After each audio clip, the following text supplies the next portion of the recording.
라고 그럴 때 하나님 앞에 큰 사람이 어떤 사람일까? 키가 큰 거는 아니겠죠, 그죠? 키가 큰 거.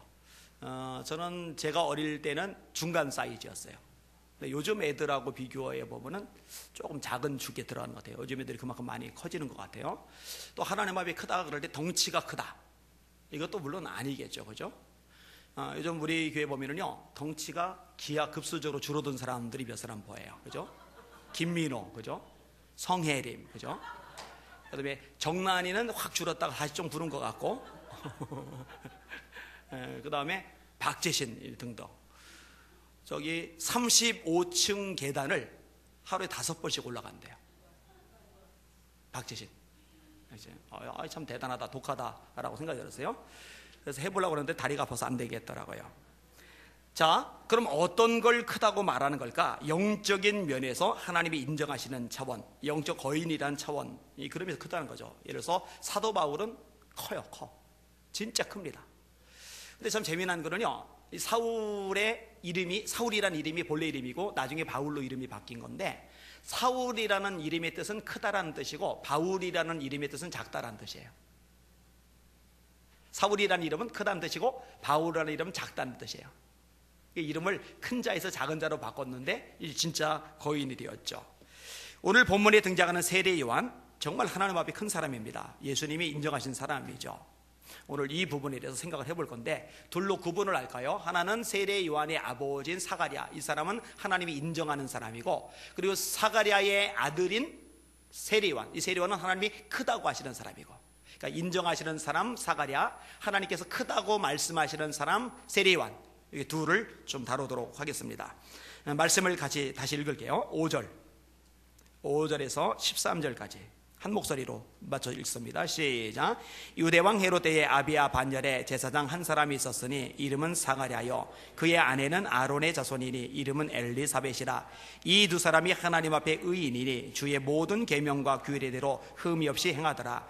엘리사벳이 잉태를 못하므로 그들에게 자식이 없고 두 사람의 나이가 많더라. 마침 사가랴가 그 반열의 차례대로 하나님 앞에서 제사장의 직무를 행할세 제사장의 전례를 따라 제비를 뽑아 주의 성전에 들어가 분향하고 모든 백성은 그 분향하는 시간에 밖에서 기도하더니 주의 사자가 그에게 나타나 향단 우편에 선지라. 사가랴가 보고 놀라며 무서워하니 천사가 그에게 이르되 사가랴야 무서워하지 말라. 너의 간구함이 들린지라. 네 아내 엘리사벳이 네게 아들을 낳아주리니 그 이름을 요한이라 하라. 아멘. 사가랴는 제사장입니다. 몇 주 전에 이야기를 드렸는데 복습이요. 제사장은 반드시 레위 지파여야 돼요. 레위 지파. 원래 야곱의 12아들은 르우벤, 레위, 시몬, 유다, 이사갈, 스불론, 갓, 아셀, 단, 납달리, 요셉, 베냐민. 그런데 레위가 하나님의 성막, 나중에 성전을 섬기는 지파로 빠져나가고, 요셉의 두 아들인 에브라임과 므낫세, 원래 순서상은 므낫세, 에브라임인데 에브라임이 커져요. 야곱의 축복기도 덕분에. 그래서 에브라임과 므낫세가 합류함으로써 12지파가 되는 거예요. 다시 말합니다. 제사장은 반드시 레위 지파 사람이어야 합니다. 북이스라엘의 초대 왕이 여로보암인데, 여로보암 왕이 하나님이 세우셔서 왕이 되었음에도 불구하고 버림받았던 가장 큰 이유가 뭐냐? 레위 지파 사람이 아닌 사람으로 아무나 제사장을 세웠던 것. 간이 배밖에 나온 거죠. 미련한 짓, 바보 짓을 한 거죠. 그거 함부로 그렇게 하면 안 되는 거예요. 레위 지파 사람이어야 되는 거. 그 다음에 레위 지파 사람들 중에서 아론의 후손이어야 돼요. 모세는 이스라엘의 최고 지도자지만 모세의 후손은 제사장 되면 안 돼요. 모세의 형인 아론의 후손이어야 돼요. 이렇게 아론의 후손들이 쭉 내려오다가 다윗 왕 시대에 두 사람의 제사장이 등장을 합니다. 하나는 사독이고 하나는 아비아달이에요. 그런데 이 사독과 아비아달 중에 한 사람이 바보짓을 합니다. 아비아달이 하나님의 뜻이 솔로몬에게 있음에도 불구하고 솔로몬을 따르지 않고 아도니아에게 붙어요. 그리고 솔로몬이 왕 되니까 아도니아에게 붙었던 아비아달은 제사장직을 박탈당해서 고향에 돌아가게 돼요. 그래서 다시 정리합니다. 레위 지파 후손이어야 되고, 그 후에 아론의 자손이어야 되고, 그 이후에 사독의 계열이어야만 해요.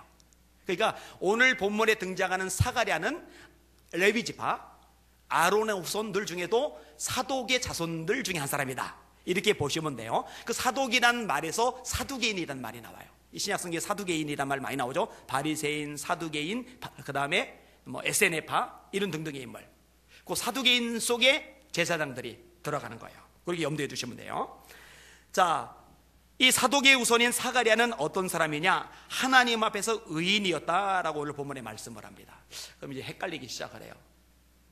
아니, 의인은 없나니 하나도 없으며 다 치우쳐 한 가지로 무익하게 되고 선을 행하는 자는 없나니 하나도 없도다. 이게 로마서 3장 10절인데 모든 사람이 죄를 범하였으며 하나님의 영광에 이르지 못하더니, 이게 로마서 3장 23절인데 아니, 의인이 하나도 없다면서 왜 이건 의인이라고 말하는 거야? 문맥 속에서 파악할 필요가 있어요. 이게 하나님의 기준에서 죄를 하나도 짓지 않는 차원의 의인은 없어요. 그런데 하나님이 인정하시는 차원으로서의 의인은 있어요. 예를 들어서 시편 1편에 악인의 길은 망하리로다. 그 전에 의인의 길은 여호와께서 인정하시나 악인의 길은 망하리로다. 거기서 의인. 노아는 의인이요 당세의 완전한 자라 하나님과 동행하였으며, 노아에 대한 세 가지 묘사. 노아는 의인이었다, 당세의 완전한 자다, 하나님과 동행하였다. 이때 이 의인, 이거는 죄가 하나도 없는 그런 의인을 말하는 게 아니라 하나님께서 기뻐하시는 삶을 살아가는 사람, 하나님께서 인정하시는 삶을 살아가는 사람, 이제 그런 의미를 가진 거예요. 사가랴는, 그리고 엘리사벳은 이런 사람인 거죠. 그 다음에 또 하나, 이 사가랴가 어떤 사람으로 묘사가 되고 있느냐?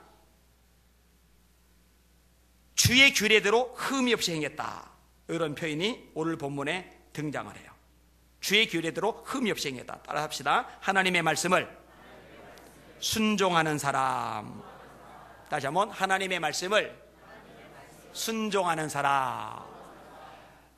오늘 오전에 공부하는데 우리 백진선 집사님이 그런 고백을 해요. 말씀을 듣기는 듣는데 말씀하고 상관없이 사는 삶, 이건 아니란 생각이 자꾸 든다는 거죠. 믿으려면 제대로 믿든지 아니면 관두든지. 속으로 덜컹했어요. 관두면 안 되는데 관두면 큰일인데. 근데 이런 각오와 결단이 필요하죠. 요한복음 14장 21절입니다. 나의 계명을 가지고 지키는 자라야 나를 사랑하는 자니, 나를 사랑하는 자는 나의 아버지께 사랑을 받을 것이요 나도 그를 사랑하여 그에게 나를 나타내리라. 야고보서 1장 21절 말씀입니다. 25절 말씀입니다. 자유롭게 하는 온전한 율법을 들여다보는 자는 듣고 잊어버리는 자가 아니요 실천하는 자니 이 사람이 그 행하는 일에 복을 받으리라. 하나님이 여호수아에게 하신 말씀입니다. 이 율법책을 네 입에서 떠나지 말게 하고 주야로 그것을 묵상하여 그 가운데로 기록한 대로, 그 가운데 기록한 대로 다 지켜 행하라. 다 지켜 행하라. 그리하면 네 길이 평탄하게 될 것이라 네가 형통하리라. 계시록 1장 3절의 말씀입니다. 이 예언의 말씀을 읽는 자와 듣는 자들과 지키는 자들이 복이 있나니 때가 가까움이라. 여기는 여러분들은 하나님의 말씀을 듣고 이 말씀을 지키기 위해서 순종하시는 여러분들 되시길 바랍니다. 순종의 삶이 더 점점 풍성해지는 여러분들 되시기를 주님의 이름으로 축원합니다. 이런 식의 삶을 살아가니까 하나님이 의인이라고 인정을 해주시는 거죠. 그런데 이런 엘리사벳, 사가랴 엘리사벳에게 문제가 하나 있어요. 문제가 뭐냐? 나이가 많아요. 근데 자식이 없었어요. 이 사이에도 이제 이런 부분이 나오는데, 자식이 없는 사람 자식이 없다고 말하지 말아라. 하나님께서 더 큰 영광 주신다, 이런 부분도 나오는데, 이 엘리사벳과 사가랴는 기도를 참 많이 하는데, 정말 많이 오랫동안 매달렸는데 하나님이 자식을 안 주신 거예요. 자, 이런 상황에서 제사장 직무를 행할 기회가 왔고 성전에 들어가요. 그리고 분향을 해요. 그리고 백성들은 성전에 못 들어가니까 밖에서 기다리면서 기도를 하고 있어요. 이때 천사가 나타난 거예요. 나타나더니 이렇게 말합니다. 네 기도가 하나님께 상달되었다. 이 사가랴는 어떤 사람이냐? 기도의 사람으로 묘사가 또 되고 있는 거죠. 근데 그 상달되었다라고 말하는 내용을 보면은요, 그것이 뭐냐? 자식에 대한 것임을 알게 돼요. 주의 사자가 그에게 나타나 향단 우편에 선지라. 사가랴가 보고 놀라며 무서워하니 천사가 그에게 이르되 사가랴야 무서워하지 말라. 너의 간구함이 들린지라. 네 아내 엘리사벳이 네게 아들을 낳아주리니 그 이름을 요한이라 하라. 기도한 거예요. 기도. 오랫동안 기도한 거예요. 심지어는 아내 엘리사벳의 생리가 끊어진 다음에도 기도하던 것 같아요. 나이가 매우 많다고 돼 있는데 네 간감이 들렸다. 너 엘리사벳에게 아이가 생길 거다. 이렇게 말씀하시는 대목을 보니까 그 기도를 계속 했던 것으로 추정이 가능합니다. 대단하죠. 귀하죠. 근데 문제가 있기는 있어요. 문제가 있긴 있어요. 어떤 문제가 있느냐? 정작 자식을 낳을 거라고 말씀하시니까 못 믿어요. 안 믿겨요. 그러니까 나이가 너무 많아서 낳을 수 있을까요? 이렇게 이제 반문을 하는 장면이 나와요. 그러니까 이것 때문에 천사가 책망을 하고 징계를 하나 내립니다. 그 징계가 뭐냐? 아들을 낳을 때까지 번호에 대해서 말을 못하는 거예요. 원래 제사장이 제사를 드리고 나와서 백성들에게 뭔가 가르침을 주든지 이야기를 끄집어내는데 밖에서 백성들이 기도하면서 기다리고 있었거든요. 제사장이 분향을 마쳤거든요. 이제 나왔거든요. 근데 뭔가 이야기해 주기를 기다리고 있는데 아무 소리 못하고 가만히 있으니까 백성들이 안에서 뭔가 환상이라도 본 모양이다, 이렇게 생각을 해요. 그리고 세례요한이 나을 때까지 10여 개월 말을 못해요.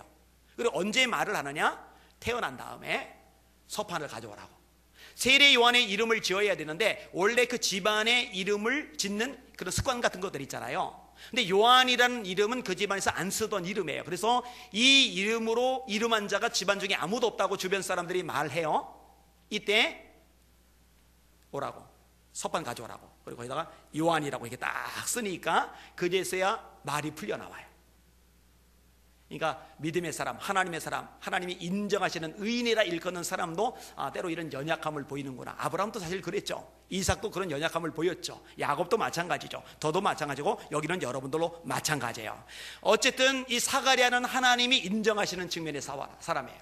귀한 사람이죠. 자, 이제 집중적으로 다룰 거 세례 요한입니다. 자, 14절에서 17절까지 같이 읽겠습니다. 시작. 너도 기뻐하고 즐거워할 것이요 많은 사람도 그의 태어남을 기뻐하리니 이는 그가 주 앞에 큰 자가 되며 포도주나 독한술을 마시지 아니하며 모태로부터 성령의 충만함을 받아 이스라엘 자손을 주 곧 그들의 하나님께로 많이 돌아오게 하겠습니다.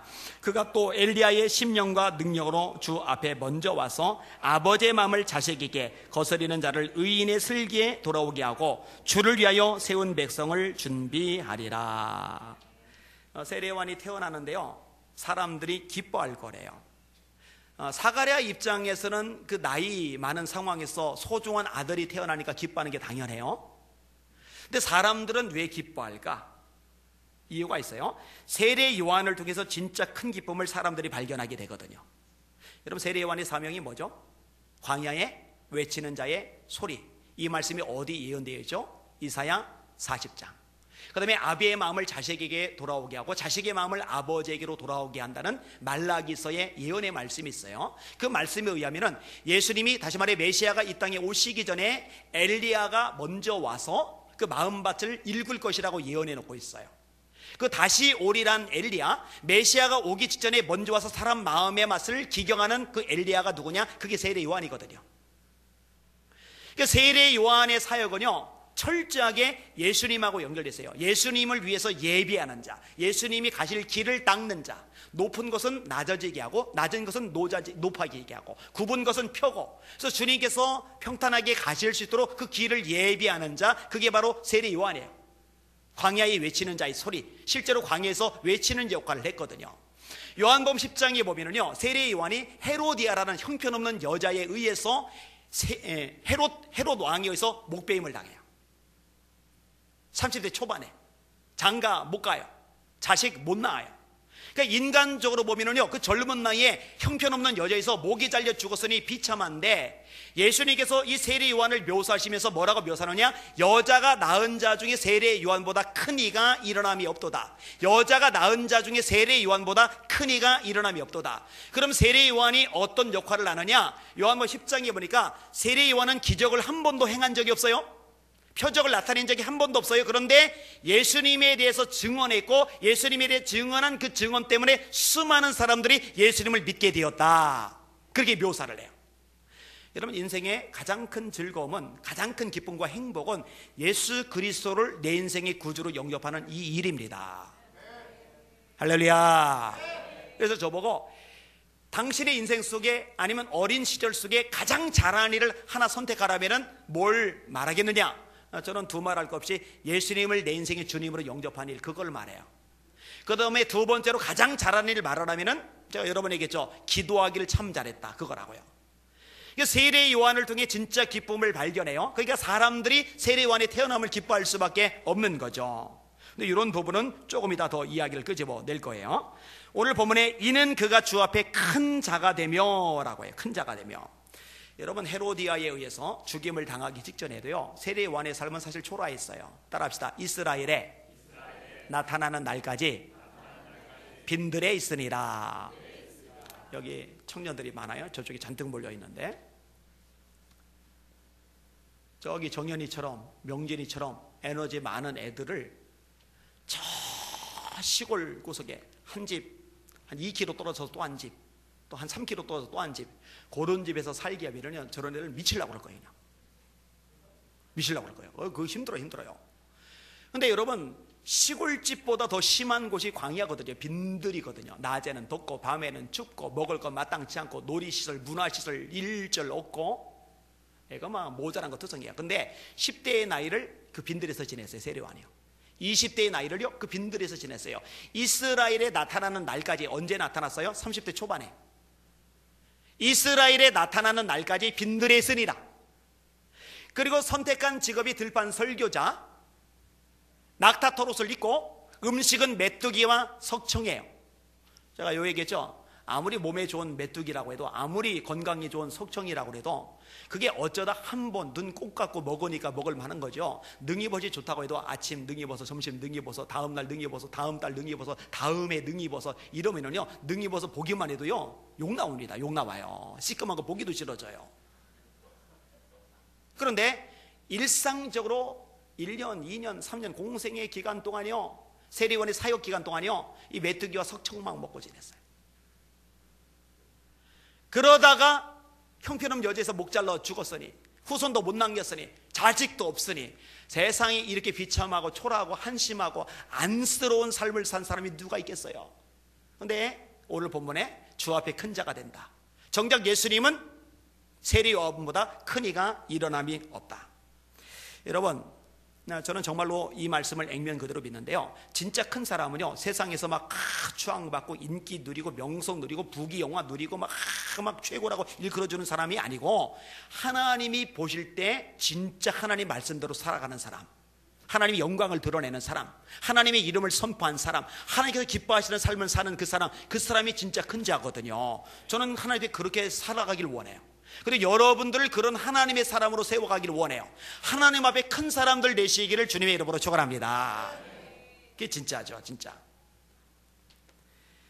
자, 어떤 묘사가 또 나와요. 세속에 물들지 않는 거죠. 포도주나 독한 술을 마시지 아니하며 라고 얘기해요. 방탕하지 않는 거죠.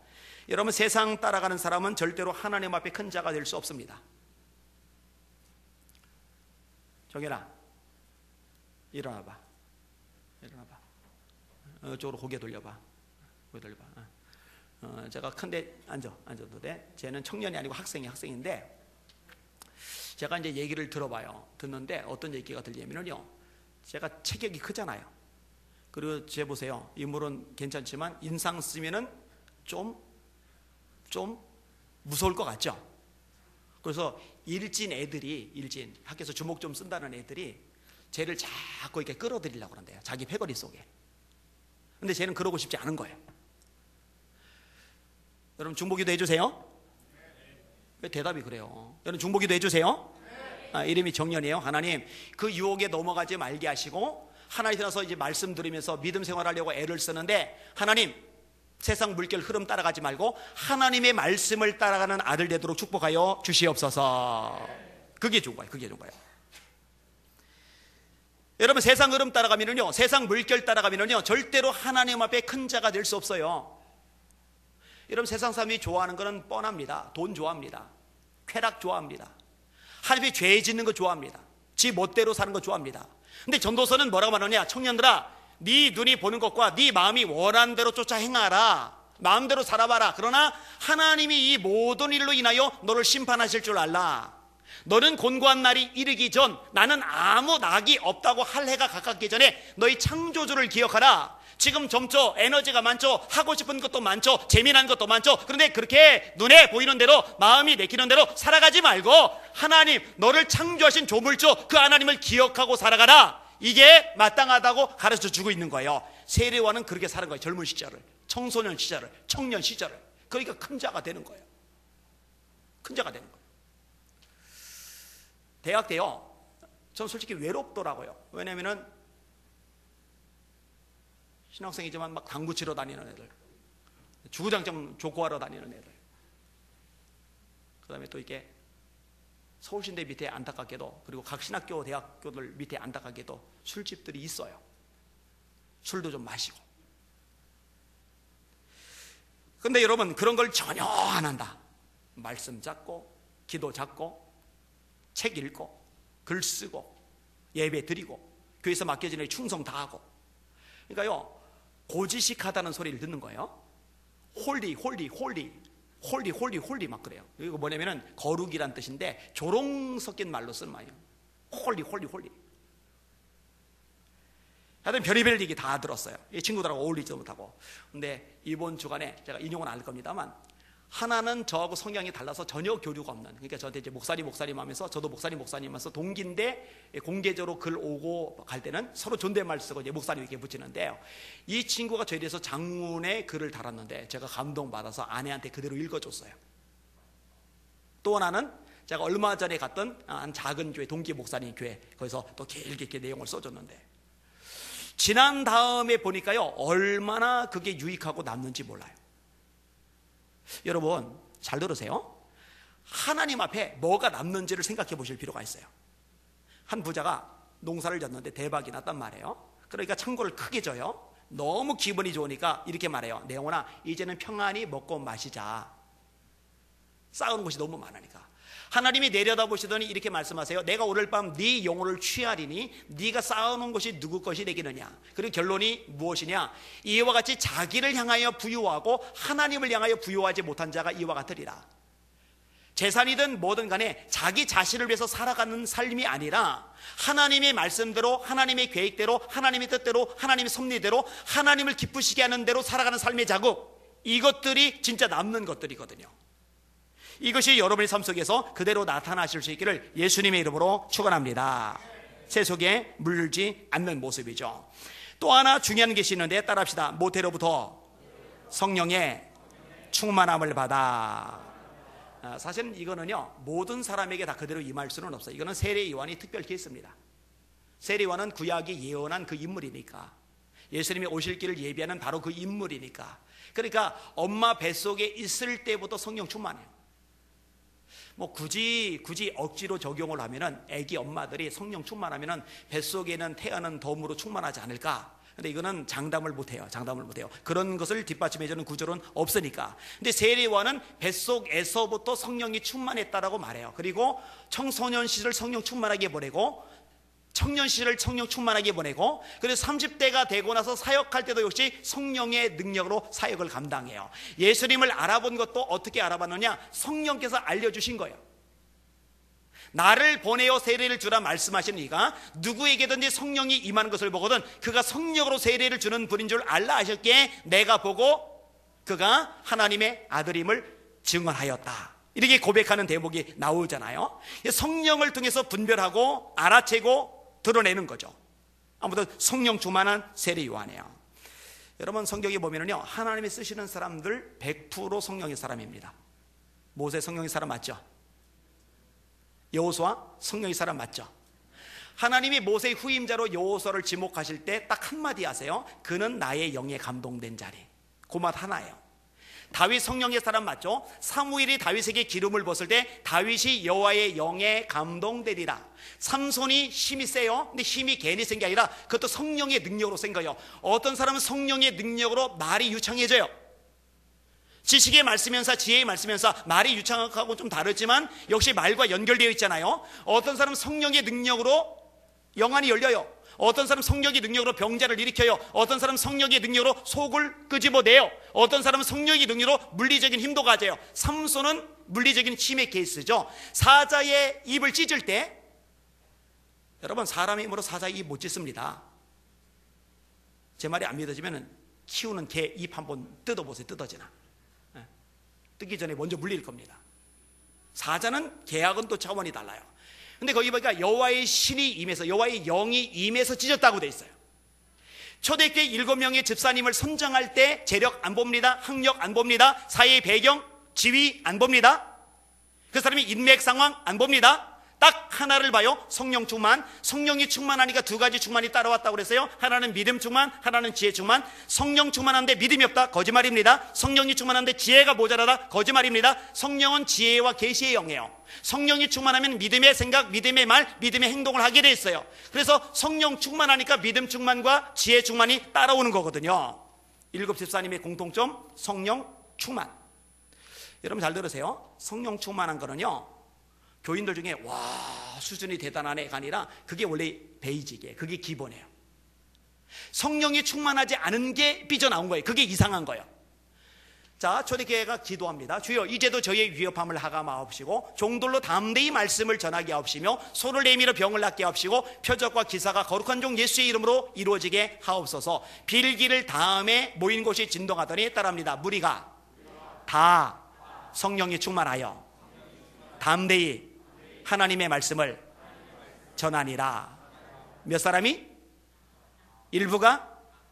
무리가 다 성령이 충만하여. 다 성령이 충만하니까 뭐가 돼요?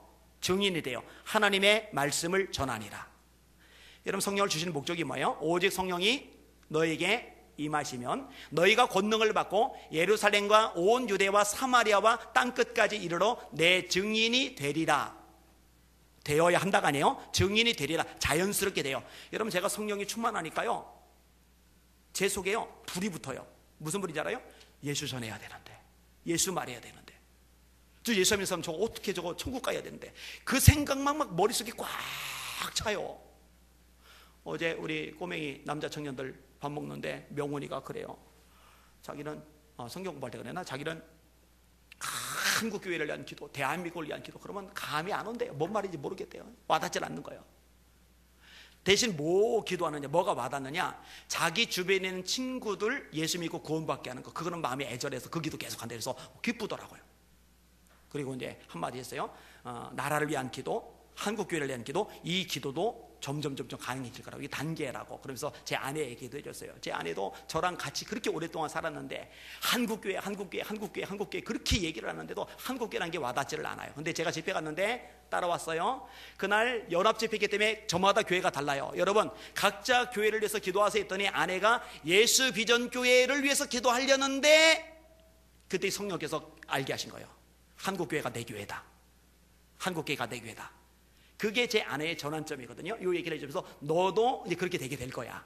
이게 성장하는 과정이니까. 자, 아무튼 성령께서 임하시면 주님이 증인이 되는 거예요. 성령께서 임하시면 삶이 변화가 되는 거예요. 보는 시각이 달라지는 거예요. 인생관이, 세계관이, 역사관이, 물질관이, 경제관이, 우주관이 다 달라져요. 왜냐하면 성령의 충만함으로 보게 되니까. 여러분들도 성령의 사람 되시기를 예수님의 이름으로 축원합니다. 그렇게 돼야 돼요. 그렇게. 하나만 더 생각을 해볼게요. 이 세례 요한이요, 두 가지를 가지는데 한번 따라합시다. 엘리야의 심령과 능력. 엘리야의 심령과 능력. 여러분, 엘리야가 어떤 사람이에요? 불의 사람이죠. 불의 사람. 불의 사자 그러면 엘리야입니다. 우리 찬양 불이죠. 불. 누가복음 12장에 내가 불을 땅에 던지러 왔느니, 예수님 소원이에요. 내가 불을 땅에 던지러 왔느니 이 불이 이미 붙었으면 내가 무엇을 원하리요? 불 던지러 와서 불 붙었으면 주님 소원이 없대요. 여러분, 주님 소원 풀어드립시다. 여러분 보시고 더 이상 소원 없다 말씀하시게 하는 여러분들 되시길 주의 이름으로 축원합니다. 내가 불을 땅에 던지러 왔노니 이 불이 이미 붙었으면 내가 무엇을 원하리요? 나의 받을 세례가 있으니 그 이루어지기까지 나의 마음의 답답함이 얼마나 하겠느냐. 이 주님의 안타까운 마음이거든요. 자, 다시 엘리야, 이 불의 사람인데, 뜨거운 사람인데 얼마나 애가 끓느냐. 자, 갈멜산에서 기도를 해요. 바알 선지자 450명, 아세라 선지자 400명, 하나님의 선지자는 딸랑 1명, 1명 대 850명. 엘리야가 제안합니다. 니들 숫자가 많으니까 먼저 해. 내게 하는 거예요. 제단 쌓아놓고 재물 올려놓고 성냥불 그어대지 않고 라이터불 그어대지 않고 기도만 해서 불이 내리면 불 내리는 신이 진짜고 불 안 내리는 신 가짜다. 그 내기를 하는 거예요. 아합왕이 와 있고 백성들은 뺑 둘러서서 호기심 어린 눈으로 결과가 어떻게 될까 궁금증을 가지고 구경을 하고 있고, 이 850명이 아침에 기도해서 정오까지 기도를 합니다. 아침에 몇 시에 모이는지는 몰라요. 하여튼 몇 시간 기도를 해요. 그런데 불이 안 내려요. 엘리야가 조롱하죠. 니네 신 지금 마실 갔는지 몰라, 불러들여. 낮잠 자는지 몰라, 깨워. 이 염장을 자꾸 지르니까 흥분을 해가지고 칼과 창으로 자기 몸에 상처를 내서 피를 흘리면서 뛰노는 거예요. 이 피를 보고 바알이요, 이 피를 보고 아세라야, 불 내려주세요. 그래서 정오부터 그렇게 뛰면서 피 흘리면서 기도해서 소재 드릴 때까지. 그러니까 한 6시간 정도를 또 기도한 거예요. 오전은 몇 시간 했는지 몰라요. 한 3시간이라고 쳐요. 그 다음에 오후에 6시간 정도 기도를 했어요. 그럼 한 9시간을 기도한 거예요. 여러분, 가만히 앉아 묵상 기도해도 9시간 기도하면 진 빠지는데, 뛰어가면서 피를 흘려가면서 춤을 춰가면서 6시간 기도를 하면요, 완전히 녹초가 됩니다. 근데 아무 일이 없어요. 그때 무너진 제단을 수축하고 사람들 불러다가 주변에 또랑파게 만들고 양동이 4양동이씩 재물에, 그 다음에 장작에 쏟아붓게 하고, 다 젖었어요. 한 번 더 쏟아붓게 하고 또 한 번 쏟아붓게 하고, 그러니까 12양동이를 쏟아부으니까 재물 다 젖고 장작 다 젖고 또랑이 물 차고서 옆으로 막 흘러 막 넘치고, 이런 상황이에요. 그리고 기도를 드리는데 기도의 내용이 뭐냐? 하나님, 이 백성들이 하나님이 하나님이신 것을 알게 해주시옵소서. 그거예요. 제가요, 이 마음을요, 안지가 오래 안 돼요. 새벽 기도할 때 제가 이 기도 굉장히 많이, 하나님, 하나님의 하나님 되심을 사람들이 알게 하여 주시옵소서. 제가 하나님이 하나님 되심을 사람에게 보일 방법이 없어요. 제 능력, 제 응변, 제 능력, 제 노력으로 안 됩니다. 하나님, 하나님이 하나님 되심을 나타내 주시옵소서. 요 기도인데 뒤늦게 생각해 보니까 이게 엘리야의 기도하고 맞아 떨어지는 내용이더라고요. 하나님, 여호와가 하나님이심을 이 백성들이 알게 해주세요.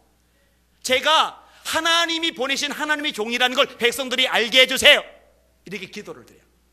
이렇게 애절하게 기도를 드리니까 하늘에서 불이 내리는데, 이 불이 얼마나 세게 내렸는지, 라이터불 갖다 대도 안 붙을 젖은 장작이 타버리고 재물이 타버리고 물이 다 증발돼 버리고 옆에 흙까지 새까맣게 타버릴 정도로 마치 용암이라도 지나간 듯이 백성들이 여호와 그는 하나님이시로다, 여호와 그는 하나님이시로다, 엄청난 역사가 일어나요.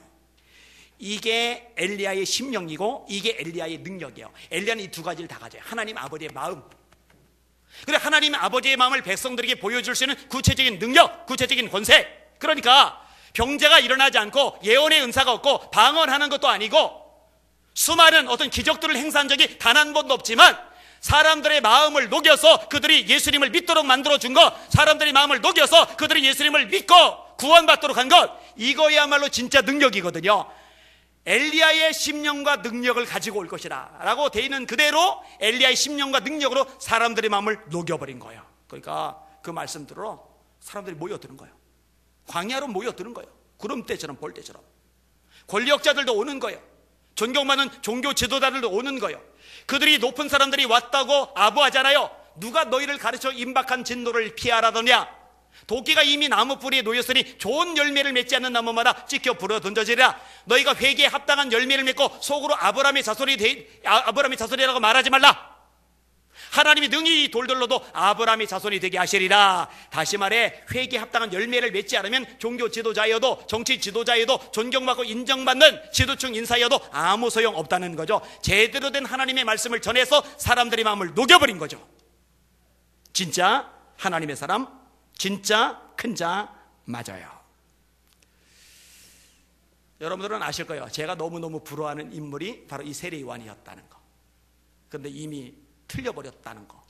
세례요한은 30대 초반에 순교를 당했는데 저는 50대가 돼버려서 이미 20년을 더 살아버려서.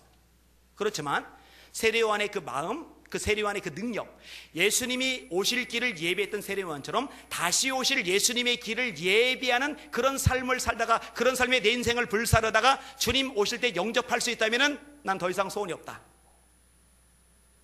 제 목적은, 제 인생의 가치는요 아주 심플해요. 단순해. 이거 외에 뭐 생각할 거 없어요. 그리고 내가 목회하는 교회 성도들이 이 일에 한마음이 돼서 이 비전을 공유해서 주님의 오실 길을 예비하는 자로 그렇게 살아가기를 원하는 것, 이보다 중요한 게 어디 있겠어요. 그렇게 살아가실 수 있는 저 여러분 되시면 좋겠습니다. 예전에 썼던 글이에요. 읽어드렸는지 안 읽어드렸는지는 모르겠어요. 대체 누가 큰 인물인가 라는 주제로 썼던 글인데 들어보세요. 꽤 오래전 일입니다. 친하게 지내는 목사님 한 분과 논쟁을 벌였습니다. 그 목사님은 큰 교단으로 옮기겠다고 했는데 장로교단으로요. 그 이유가 큰 물에서 놀아야 큰 인물이 된다는 것이었습니다. 우리나라 사람들이 큰 걸 좋아해요. 큰 거. 그래서 저기 재래시장 안 가고 대형 마트 가고, 그죠? 교회도 개척교회 안 가고 대형 교회 가고, 그죠? 그 물건도 중소기업에서 만든 물건이고 대기업에서 만든 물건 쓰고, 그죠? 큰 거를 되게 좋아해요. 이런 거에 대한 좀 문제가 있어요. 그런데 이제 목사님이 이런 소리를 하니까 좀 불편한 거죠. 큰 물에서 놀아야 큰 인물이 된다. 저는 그와 다른 입장을 이야기했습니다. 그리고 서로의 생각을 굽히지 않다 보니 논쟁이 되고 말았습니다. 그 목사님은 결국 다른 교단에서 사역을 하고 있는데 교단만이 아니라 나라까지, 큰 나라 미국으로 옮겼습니다. 죄송해요. 이번 큰 인물 못 됐어요. 이런저런 모든 면에서 못 됐어요. 상황이 아주 안 좋아졌어요. 머리 쓰면 안 돼요. 세월이 지난 지금 생각해봐도 저로서는 큰 물에서 놀아야 큰 인물이 된다는 말을 제대로 이해하지 못하겠습니다. 어차피 하나님께서 맡기신 일을 감당한다는 사명감을 가지고 살아야 하는 목회자인데 그 목적이 큰 인물이 되는 것일 수는 없다는 생각이 들기 때문입니다. 여러분, 세례요한이 나는 큰 인물이 될 거야 이런 생각 없었어요. 그 생각은 딱 하나요. 주님의 길을 예비해야지, 사명 감당해야지, 회개의 복음을 전파해야지. 거기에만 집중을 했는데 하나님이 큰 자가 된 거지. 나 큰 인물 돼야지. 여러분, 저도요, 목적 자체가 큰 인물 돼야지, 큰 인물 돼야지. 그러면 그런 동기가 문제가 생기는 거예요.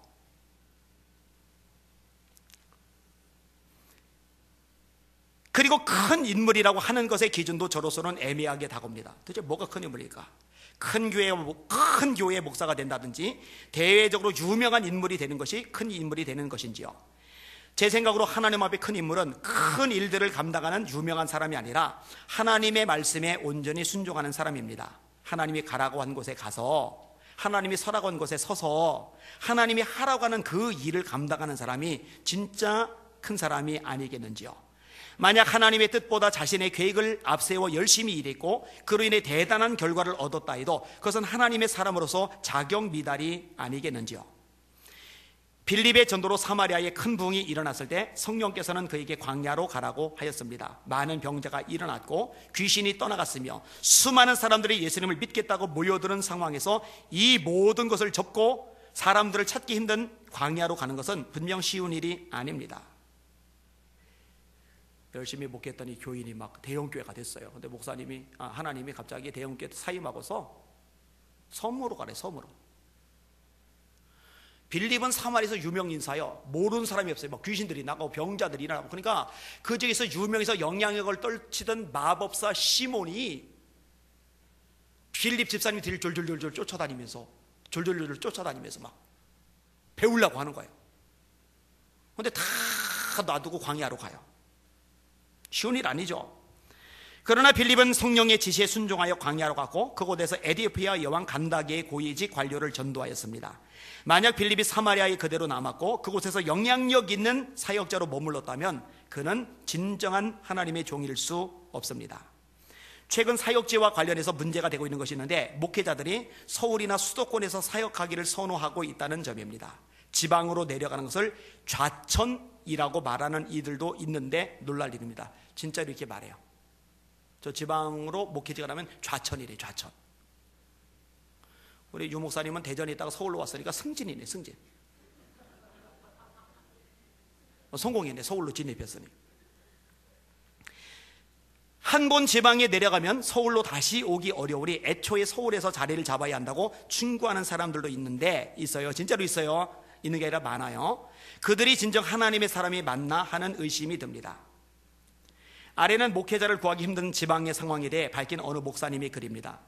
지금 있는 거는 이제 목사님이 쓰신 거래요. 신학생들이 한 해 수백 명 졸업하고 대학원생들이 넘쳐나며 신학교에서도 서울의 모 신학교만 해도 수십 명씩 배출된다고 들었다. 목회지가 없어 갈 곳이 없다고 야단이란다. 그래서 신학교의 정원을 신학교는 없애고 신학대학만 유지해야 된다고 설왕설래하는 이야기를 수없이 들어왔다. 목회지가 없으니까. 그러나 더 야단은 여기에 있다. 시골에 막상 목회자가 필요해서 목사님이나 전도사님을 청빙한다고 몇 달 전부터 수소문하지만 시골에 와서 사역할 목회자를 찾지 못하고 있다. 정도부 20여 명, 주일학교 30여 명, 맡아주고 같이 이야기를 나누어줄 목회자를 아무리 구해도 도저히 구할 수가 없다. 부교육자들 얘기하는 거예요. 담임 목사인 나보다 사례비를 더 많이 책정하는데도 도무지 연락이 없다. 물론 괄호치고 추가 내고 있어요. 물론 내 사례비가 형편없기는 하다. 이렇게 돼 있어요. 대전에 있는 후배 목사에게 부탁을 했더니 하는 말, 목사님 여기는 대전인데도 도무지 구하기 힘듭니다. 한강 이남으로는 안 내려온다고 한답니다. 그래서 다른 신학교에 다니는 전도사님을 채용해서 사역을 맡기고 있습니다. 어떻게 되었기에 이렇게 되었단 말인가? 시골에는 사역자가 필요해도 도무지 오려고 하질 않고 사역지가 없다느니 이런 말만 하고 있으니, 들리는 소문에 의하면 사역을 하지 않고 노는 한이 있어도 시골에는 가지 않고 서울 쪽에만 있는다고 하는데 시골은 목회자의 무덤인가? 진짜로요. 지금 목회를 안 하고 그냥 아르바이트를 하면서 서울에 죽치고 있는 신대원생들이 많아요. 너무 많아요. 그래서 서울 신대에서조차도 SM이라는 제도를 만들어 가지고 어떻게 하든지 교회 사역을 하도록 하려고. 저는 이제 갸웃갸웃 되는 거예요. 궁금한 거예요. 아니, 교회 사역을 하면서 영혼 보살피고 기도 훈련하고 설교 훈련하고 말씀 훈련하고 신방 훈련하고 그래야 나중에 담임 목회자가 돼도 제대로 할 텐데, 저는 그렇게 열심을 내고 나도 담임 목사가 되고 나서 내가 모자라고 부족한 게 너무 많아가지고 정말 안쓰러웠는데, 아르바이트 해가지고 본디 훈련을 받을까? 막 걱정돼. 자, 이 목사님이 마저 쓴 거래요. 뒷부분에 좀 과격해지고 있어요. 그러면 시골에서 십수년째 목회하는 나는 무엇인가? 그저 식충인가? 목사님, 시골은 좌천이고 서울로 가야 되는데 수십 년 시골에만 있는 나는 식충인가? 아님 실력 없고 갈 곳 없어 그저 산골에서 산만 쳐다보는 무지랭이인가? 참으로 자괴감이 들어 목회하기가 싫다. 근데 이 부분에서 이 목사님에 대해서도 공감이 든지 안 되기 시작했어요. 설사 그렇더라도 이거 지적할 수는 있지만 자괴감이 들고 목회하기 싫다 이러면 안 되는 거죠. 거기서도 기쁨으로 해야 되는 거죠. 사실은 찬양도 그러죠. 높은 산이 거친 들이 조막이나 빈들이나. 뭐가 틀렸다. 네. 알아들었죠? 어디만. 물론 제가 얼마 전에 고백했듯이 저에게도 핸디캡이 있어요. 뭐냐? 부산 가라. 갈 수 있어요. 시골 가라. 갈 수 있어요. 아프리카 차대로 가라. 하나님 그건 좀 하지 않았으면 좋겠습니다. 그 마음이 있는 거예요. 왜냐면은 제가 더위를 너무 타거든요. 너무 타는데 아프리카 50도, 러시아 영하 40도. 그 마음은 솔직하게 있어요. 솔직하게. 하나님 그거는 좀 삼가해 주세요. 좀 참아주세요 하는 마음. 자, 이 목사님 걸 마저 좀 읽을게요. 목회가 무엇인지 사역의 일이 무엇인지 그저 묻고 싶다. 사역지를 내가 선택해서 구태여 가려고 하니 갈 곳이 없지 않겠는가. 주님께 맡기고 그저 묵묵히 하려 보면 길이 보이고 해야 할 일들이 생기는 것 아니겠는가. 그 다음부터 제 글이에요. 어쩌면 찬송가 책에서 빼야 할 것 같습니다. 부름받아 나선 이 몸 어디든지 가오리다.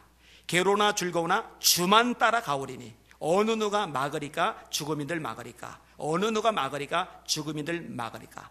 아골골짝 빈들에도 복음 들고 가오리다. 소돔 같은 거리에도 사랑 안고 찾아가서 좀 내년도 이제 계획 짜면서 전교인 수련회를 좀 소록도로 갈까 좀 생각하고 있어요. 어쨌든 강사로 제가 이제 선정이 됐는데, 거기서 문둥이들과 함께 살 썩어가는, 손가락 발가락 잘려간, 코까지 귀까지 날아간 사람들 데리고 목회하는 목사님은 그런 무능력한 맥빠진 별것 없는 그런 목회자인가? 아니거든요. 어쩌면 대형교회 목사님보다 그 소록도에서 목회하는 그 목사님이 하나님 보시기에 100배, 1000배, 10,000배 더 큰 자일 수도 있어요.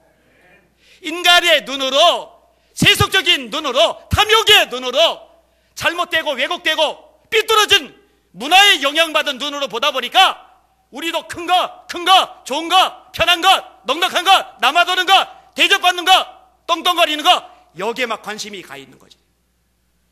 하나님께서 기뻐하는 게 뭘까? 여기 집중을 해야 되는데. 아골골짝 빈들에도 복음 들고 가오리다. 소돔 같은 거리에도 사랑 안고 찾아가서 종의 몸에 치는 것도 아낌없이 드리리다. 존귀 영광 모든 곳에 주님 홀로 받으소서. 멸시천대 십자가는 내가 지고 가오리다. 제가 여기도 종종 있죠. 집회를 다니는데, 와, 바울은 매 맞았는데, 바울은 노숙했는데, 바울은 여러 번 굶고 춥고 헐벗었는데, 이 안희한 목사는요, 대접을 너무 많이 받아요. 너무 많이 해요. 호텔에서 자요. 한우 먹어요. 한우 싫다는데, 김치찌개 먹고 싶다는데, 진짜 된장찌개 먹고 싶다는데, 대접하는 권사님들이 좀 강사 말 좀 들어주지. 어떻게 목사님 된장찌개 대접하냐고, 한우 먹자고. 짜증나요. 이거 좋은 게 아니거든요. 사실은요. 좋은 게 아니거든요. 그래서 이것 때문에 늘 죄책감도 좀 느끼고 좀 죄송하기도 하고, 그랬더니 누가 조금 풀어줬어요.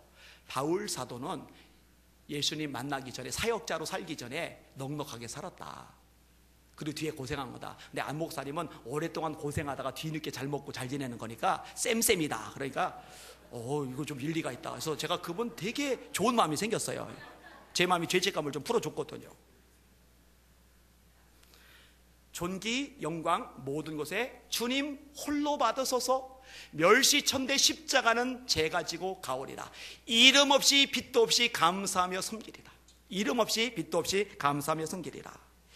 이 글을 쓰면서 저 자신에게도 질문을 던져봅니다. 목회가 안정적으로 되고 있고, 교회당 마무리도 했고, 집회도 잘 다니고 있고, 인정도 많이 받고 있고, 영향력도 급속도로 커졌고, 그런데 지금 이 모든 것을 접어두고 시골로 가라면 갈 수 있겠는가 하고요. 성령님으로부터 선교지로 가라는 감동이 있다면 기꺼이 떠날 수 있는가 하고요. 그도 아니면 주님께서 다시 개척을 하라고 하시면서 특정 지역을 말씀하시면 이전에 쌀이 다 떨어졌던 그 시절로 돌아갈 수 있는가 하고요. 사람의 장담이라고 하는 것이 얼마나 무의미한지 예수님을 3번 부인했던 베드로를 통해 배웠고, 제 자신의 경험 속에서도 수없이 배웠습니다. 그렇게 주님이 명하신다면 저는 그 어디라도 갈 수 있다고 큰 소리 치진 못하겠습니다. 그러나 정말 하나님 앞에 큰 인물이란 큰 일을 한 사람도 아니고, 유명한 사람도 아니고, 대단한 업적을 이룬 사람도 아니고, 아까 말했듯이 하나님이 가라고 곳으로 가서, 하나님이 서라고 한 곳에 서서 하나님이 하라고 하는 그 일을 하는 사람, 그가 진짜 큰 사람이라는 생각만큼은 변함이 없습니다. 세례요한 당시에 제사장 아들이면 잘 먹고 잘 살고 대접받고 떵떵거리고 똑같이 제사장 되고 모든 게 보장된 사람인데, 하나님이 광야로 가서 설교자로 살라고 하니까 그대로 사는 거예요. 헤롯의 죄를 지적하라고 하니까 죄를 지적하는 거예요. 종교 지도자들의 죄를 지적하니까 지적하는 거예요. 미움 받는 거예요. 감옥 가는 거예요. 목이 잘려 죽는 거예요. 불쌍해요? 안 됐어요? 인생 참 글러먹었다. 그런데 예수님은 정작, 우리 왕 대신, 우리 주님 대신 예수님은 정작 세상에는 모든 사람, 여자가 낳은 자, 모든 사람이 다 여자가 낳았으니까 세상의 모든 사람 중에 가장 위대한 자, 가장 큰 자, 최고의 인물이 세례요한이라 말씀하시니 주님 말씀이 옳거든요. 주님 앞에 섰을 때 큰 자가 되는 저, 그리고 여기는 여러분들 되시기를 예수님의 이름으로 축원합니다. 설교 제목, 어떤 사람이 하나님 앞에 큰 자인가? 인간적인 눈으로 보지 마세요. 하나님께서 기뻐하시는 삶을 사는 사람이 하나님 앞에 큰 자예요. 하나님께서 원하시는 대로 기꺼이 순종하는 사람이 큰 자예요. 하나님, 우리 예수의 비전기 안에 세상적으로 큰 자는 없어도 좋으니 하나님 보시기에 큰 자가 가득한 교회가 되게 하여 주시옵소서. 아멘. 찬양 같이 할게요.